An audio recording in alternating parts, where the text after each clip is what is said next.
This is Escape Velocity, I'm Crypto Pio, and today I actually want to talk about my own NFT collection on Nifty Gateway and do a deep dive into 3 or 4 of the pieces there and what philosophy I had when making the decision to buy them.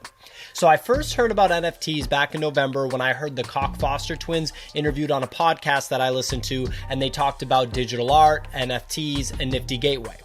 Right off the bat, I understood that NFTs were going to be a thing, that this was just technology disrupting the legacy art world, and I knew that all traditional, all legacy industries would be disrupted by technology at some point or another, especially if they were the type of industry that pushed back on technology in a big way. Industries like healthcare, finance, and I hadn't thought of it, but the legacy art world absolutely falls into that category 100%. It might literally be the most prime for disruption out of the ones that I just mentioned. So the whole thing made sense. I went on a Nifty Gateway's website and I didn't really know how to navigate it at all. I definitely didn't, dive in deep enough compared to what I did later. And, I couldn't find the marketplace. I couldn't find a lot of different features on the site. And so I kind of abandoned ship, but that didn't stop me from talking to some of my friends about NFTs and how this is something that's going to come out. The first thing I actually equated NFTs to were trading cards. I have a good friend that's really into buying and selling trading cards, NBA players, I should say, other trading cards, and he makes solid fiat currency from doing this. One of my friends that I talked to NFTs about, Jcoin, who you've seen featured on this channel, actually did take the dive and he did start buying them. So I was able to sort of, start to learn about the NFT market through him, and then I ended up taking the dive myself. The first piece that I ever bought was Lavish by Beige, and I bought that in early February, and from there I really aped into the NFT market, spending $20,000 or over $20,000 in less than 25 calendar days. So I went really hard right off the bat. I don't regret it. I think it was awesome. I like all of the artwork that I bought for different reasons, and now I want to kind of go into the details behind a few of the purchases. So here's my Nifty Gateway profile right here. You see it links to my YouTube and my Twitter. I think that there's a lot of work that Nifty Gateway will do to this page, because a huge driving factor behind NFTs having long-term sustainability, I believe, is going to be the social media flex factor. So a lot of people love to flex on social media. It's not really my thing, but it's definitely a thing. And so you're going to want to have a really clean way to display your NFT collection on social media to show everybody either what you spent on it or how much it's worth or this, that, and the other thing. How cultured you are because of the pieces you have. That's coming. Everybody's obsessed with social media, at least in the United States. It seems like in the whole world. So that's something that I really want to see Nifty Gateway improve on. And I'm sure that they want to improve on that, but I think that there's other priorities that they're putting forward before they dive into that particular piece. So if we look at my profile, let's look at my most recent purchase, which was Slime Swing by Rhymes Like Dimes. Rhymes Like Dimes is actually dropping this week, so I may be putting out more content on him this week. I'm a huge fan of the artist of Rhymes Like Dimes. He mostly does these cartoonish, colorful depictions of hip-hop artists. I'm assuming he's a massive hip-hop fan, given his name. That's a reference to MF Doom. He's got a song called Rhymes Like Dimes. And yeah, this is a Young Thug reference, one of my favorite rappers, probably my favorite modern rapper. I could spend this whole video talking about Young Thug, but I want to stay, eye on the ball and focus on the NFTs. But basically, Young Thug is an enigma of a musician. He's one of those polarizing figures that a lot of people love and a lot of people hate. And I actually think he's an interesting parallel for people to kind of compare to, like, say, Bitcoin or NFTs. Like, a lot of people get it, a lot of people don't get it, especially with NFTs. If you go on Twitter, you see so many people just bad-mouthing it, talking trash about NFTs, saying it's stupid, saying they can save a JPEG to their desktop and it's the same thing, really just not understanding it at all and saying a bunch of stuff that's not going to age well over time. In 5 years, 10 years, we'll be able to dig up all those tweets and just make a whole collage of them and just say, oh, these really aged well, right? So Young Thug is actually a lot like that. Like, when he first came out, people said he sounded just like Lil Wayne. People said, like, he's not good at music, he doesn't know what he's doing, stuff like that. But real recognized real, and he's earned a ton of respect from, like, big name, like, legendary rappers, cosigns from, the who's who of the rap game. He's here to stay. I see Rhymes Like Dimes as a fan, obviously, by painting him. And yeah, this is one of my favorite NFTs. I actually put out a video on down this NFT and talked about how undervalued it is, I was able to get it for $700 from Paper Hands, and it looks like it's actually cratered even more down to $600 since then. So this is an example of an open edition, decently high edition size, 536 mints. And, as a result, just given the volume of new material, of new NFTs that are coming onto the Nifty Gateway market, it's just kind of, it's creating a downturn in the market for high mint pieces or pieces that aren't by what people consider to be blue chip artists. And just given the volume of artists, there's not going to be very many blue chip artists. Really, I'm thinking that 99% of all NFTs on Nifty Gateway have a really decent shot of depreciating over time versus appreciating.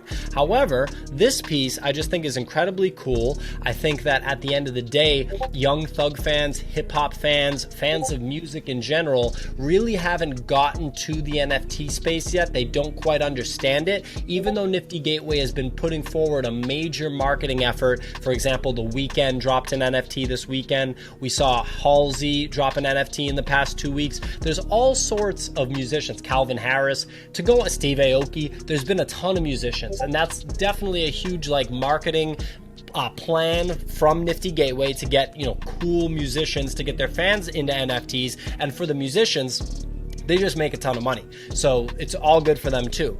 This is artwork of a musician by an artist, so I thought it would actually perform better. Having said that, I just love the piece. I'm going to hold it forever. I think it's really cool, and I think that if Rhymes Like Dimes goes on to be a really storied NFT artist, and if someone like Young Thug co-signs this, if he just gets into NFTs and starts buying up all the slime swings, you're going to see a massive bull run. And you might think that sounds like a pipe dream, but it's not at all. If Young Thug finds out that he has an NFT made of him that's super dope by an awesome artist that's been prolific, and he comes in with his big Young Thug wallet and starts buying up all of the slime swings, you're going to see a crazy bull run, and this could be essentially like an enigma of a piece, which would be appropriate since it's a piece of Young Thug.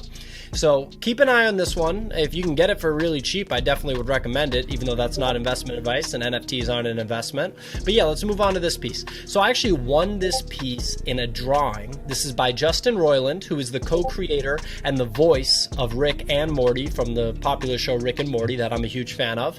And I think that all of Justin Roiland's stuff is super awesome artwork. The first drop that I tried to buy was actually Justin Roiland's first drop. That was before I bought Lavish in February, because I know that Rick and Morty has a cult following. I know that Justin Roiland is just a badass, creative person, a badass artist across the board.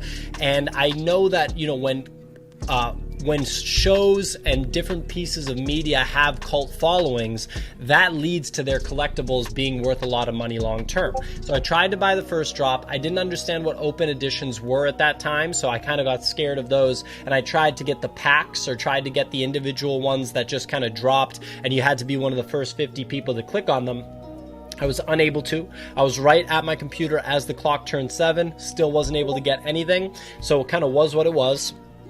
I entered into all the drawings for this drop by Justin Roiland and did win this one.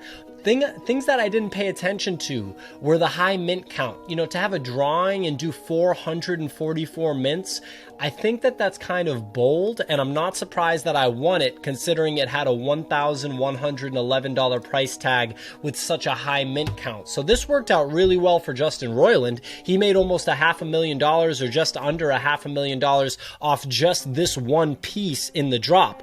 Or excuse me, he generated that much revenue. I'm not sure how much of that Nifty Gateway gets, but Roiland was probably smiling ear to ear when this drop went down, because this is one of 8 pieces that were in the drop. So he's just printing money off of this drop. This is incredibly successful for him.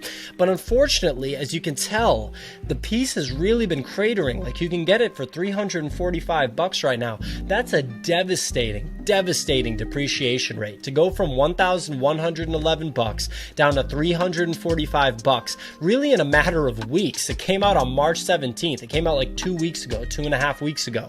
That is absolutely gnarly. And I think that, over time, and I've seen it talked about by people like Sergito, who's a notable person within the NFT community, it's simple economics. If the supply is going to be through the roof, if the supply is going to be humongous, like this piece alone has an edition size of 444, you really can't expect the pieces to appreciate in value unless they're truly special, like a Bitcoin Angel or a Faces or a Genesis, one of these really special pieces that has a super high mint count but still has massive popularity, massive staying power, and appreciation.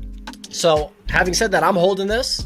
I think that this is a great piece. I've never sold an NFT, and I don't really have any plans to. I will be giving away more than one NFT this year to subscribers as part of like a promotion. So keep an eye out for that. I talk about it on Twitter. I talk about it in every video. You like and subscribe to the videos, and you'll get entered in to win one NFT that I'm giving away. I don't know if it'll be this one. We'll see.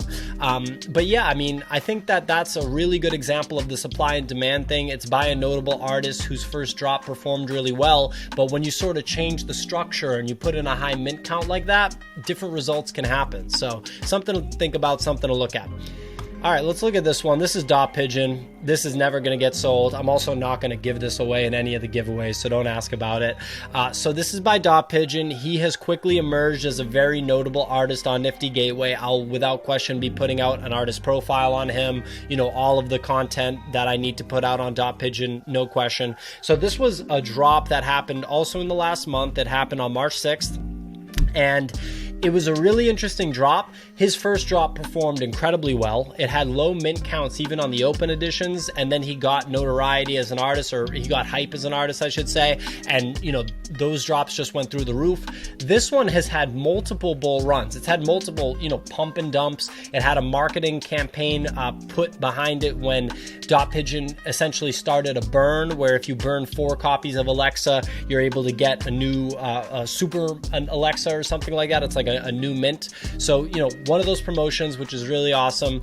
There were 588 of these minted at a $750 price point. So he's killing it. Dot Pigeon is doing really well. As you can see, the piece is appreciated really well. Last sale's $24.99. I bought it for about $1,900, so I definitely was late to the dance.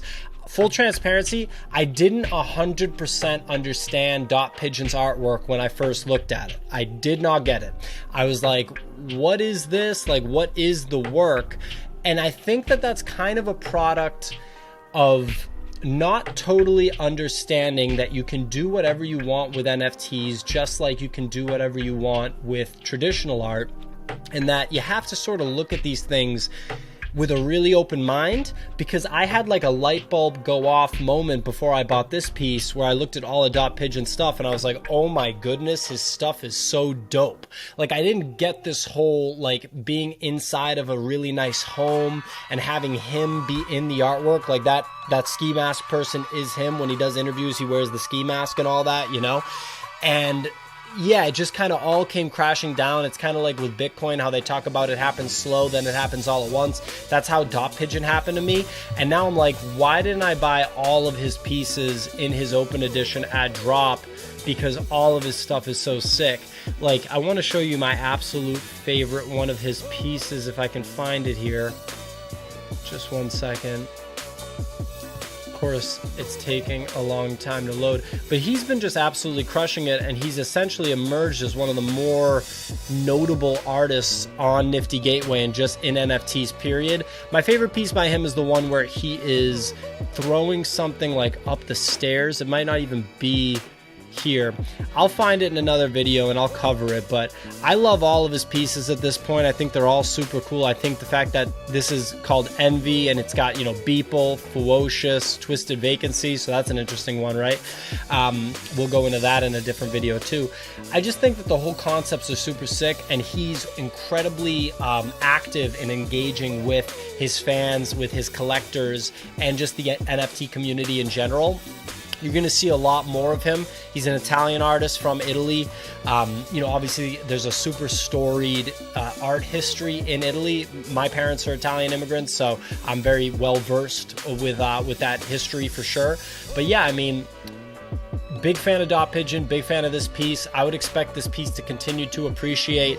This is a winner, whereas Identity has not been a winner from an alpha perspective. I still think it's incredibly dope. So I want to cut it there. just went over 3 pieces in my Nifty Gateway NFT $20,000 plus collection. I will be covering the rest of the collection gradually. Thanks for watching.